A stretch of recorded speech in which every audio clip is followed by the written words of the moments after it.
जब हम stock market में इन्वेस्ट करते हैं तो हमें कई तरह के चार्ज देने पड़ते हैं। उसमें से एक होता है डीपी चार्जेस। तो चलिए आज हम उसके बारे में जानेंगे। डीपी चार्जेस क्या होता है, डीपी चार्जेस कितना देना होता है और डीपी चार्जेस कब देना होता है। ये वीडियो एंड तक देखना मत भूलिएगा। Hello friends, Stock and Tech इस यूट्यूब चैनल में आपका स्वागत है। अगर आप इस चैनल पे नए हो तो इस चैनल को सब्सक्राइब करना मत भूलिएगा।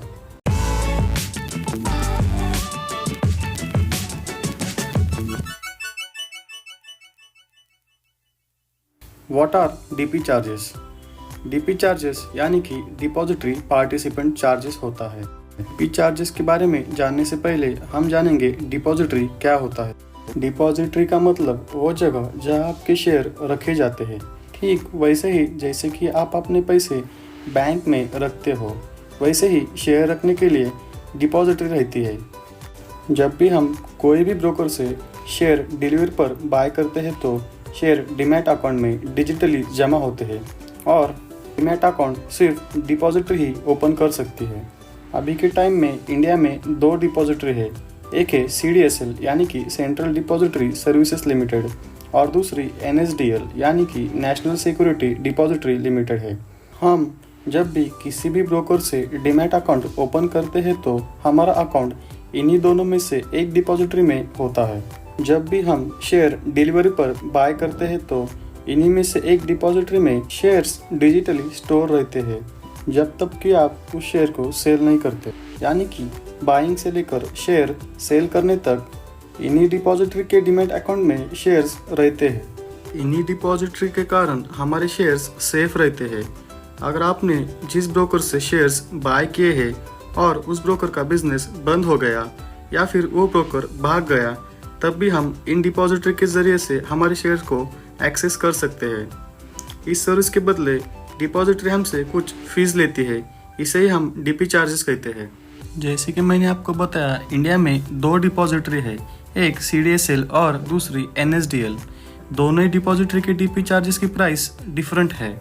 हमें डीपी चार्जेस तभी देना पड़ता है जब हम अपने शेयर्स को सेल करते हैं।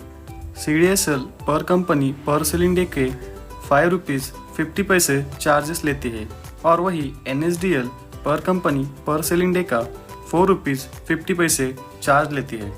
यानी कि अगर हमारा डीमैट अकाउंट CDSL में है तो एक कंपनी के एक दिन में शेयर्स सेल करने पर हमें ₹5.50 CDSL को चार्ज देना पड़ेगा। और वही अगर हमारा डीमैट अकाउंट NSDL में है तो एक कंपनी के एक दिन में शेयर्स सेल करने पर हमें ₹4.50 NSDL को देना पड़ेगा। दोस्तों, इससे यहाँ कोई फ़र्क नहीं पड़ता कि हम एक कंपनी के एक शेयर सेल कर रहे हो या फिर 1000 शेयर्स या फिर 10,000। हमें CDSL को एक दिन में एक कंपनी के शेयर्स सेल करने पर ₹5.50 ही देने पड़ेंगे और वही अगर NSDL है तो हमें ₹4.50 देने पड़ेंगे। आपको लग रहा होगा कि डीपी चार्जेस तो सिर्फ ₹5.50 या फिर ₹4.50 है, तो हमें डीपी चार्जेस इतना ज़्यादा क्यों देना पड़ता है। तो मैं आपको बता दूं कि डीपी चार्जेस में ब्रोकर भी अपना चार्ज ऐड कर सकता है। ब्रोकर को भी डिपॉजिटरी को कई सारे फीस देनी पड़ती है और अगर आपका ब्रोकर ब्रोकरेज फीस कम लेता है, जैसे कि डिस्काउंट ब्रोकर, तो डीपी चार्ज के ज़रिए फीस लेते हैं। यानी कि डीपी चार्जेस में डिपॉजिटरी चार्जेस के अलावा ब्रोकरेज का चार्ज भी ऐड होता है। इसके अलावा इसके ऊपर आपको 18% का GST यानी कि गुड्स एंड सर्विस टैक्स भी देना पड़ता है। चलिए अब हम कुछ ब्रोकर्स के डीपी चार्जेस के बारे में जानेंगे।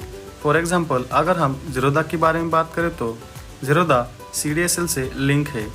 इसका मतलब अगर आपका अकाउंट ज़ीरोधा में है तो आपको कुछ इस तरह से डीपी चार्ज देना पड़ेगा। CDSL के चार्ज ₹5.50। इसके अलावा ज़ीरोधा आपसे ₹8 चार्ज लेता है, यानी कि टोटल ₹13.50 होता है। इसके ऊपर आपको 18% का GST लगता है, यानी कि टोटल डीपी चार्जेस ₹15.93 पर कंपनी पर सेलिंग डे पे आपको लगेगा। यानी कि अगर आप ज़ीरोधा से एक कंपनी के शेयर्स सेल करते हो तो आपको टोटल ₹15.93 डीपी चार्जेस देना पड़ेगा। भाई हम अगर आप स्टॉक्स के बारे में बात करें तो आप स्टॉक्स भी CDSL से जुड़ा हुआ है। तो इसका मतलब CDSL के 5 रुपये 50 पैसे। इसके अलावा आप स्टॉक्स आपसे 13 रुपीज़ चार्ज लेता है। इसके अलावा 18% GST है, यानी कि इन सभी को मिला के आपको 21 रुपीज़ 83 पैसे DP चार्जेस पड़ेगा। यानी कि अगर आप स्टॉक से एक कंपनी के शेयर्स सेल करते हो तो आपको टोटल 21 रुपीज़ 83 पैसे DP चार्जेस देना पड़ेगा। अगर हम ग्रो के बारे में बात करें तो ग्रो भी CDSL से जुड़ा हुआ है। इसका मतलब 5 रुपये 50 पैसे CDSL के और 8 रुपीज़ ग्रो ब्रोकर के, प्लस इसके ऊपर 18% का GST, यानी कि ग्रो में भी हमें 15 रुपीज़ 93 पैसे का टोटल DP चार्जेस देना पड़ेगा। दोस्तों, मैं आपको बता दूं कि DP चार्जेस शेयर्स सेल करने पे ही देना पड़ता है और ये चार्जेस पर कंपनी पर ट्रेडिंग डे पर होता है। यानी कि अगर आपने एक दिन में एक कंपनी के एक शेयर सेल किए या फिर 1 लाख शेयर सेल किए, आपको एक ही बार DP चार्जेस देना पड़ेगा। फॉर एग्जांपल, अगर मेरे पास रिलायंस के 10 शेयर्स है और मैंने एक ही दिन में 10 शेयर्स सेल किए तो मुझे एक ही बार DP चार्जेस देना पड़ेगा। वहीं अगर मेरे पास अलग अलग कंपनी के शेयर्स है और मैंने हर कंपनी के शेयर्स सेल किए तो मुझे हर कंपनी के लिए DP चार्जेस देना पड़ेगा।